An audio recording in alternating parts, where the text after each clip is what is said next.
I decided to stop having contact with them when I was 12, and since I was the only one reaching out, all communication broke down. It turned out okay. I love my aunt and uncle, and it turns out they can't have kids, so they've always said I'm their miracle kid. I was just misread by the stork at first. I was formally adopted by them when I turned 18.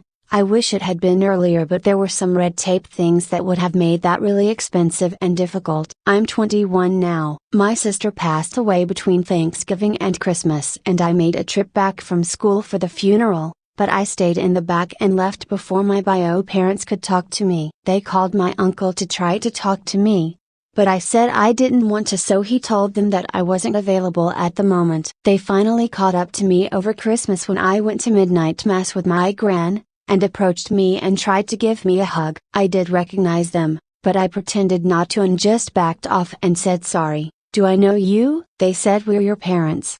And I said, "My parents are at home."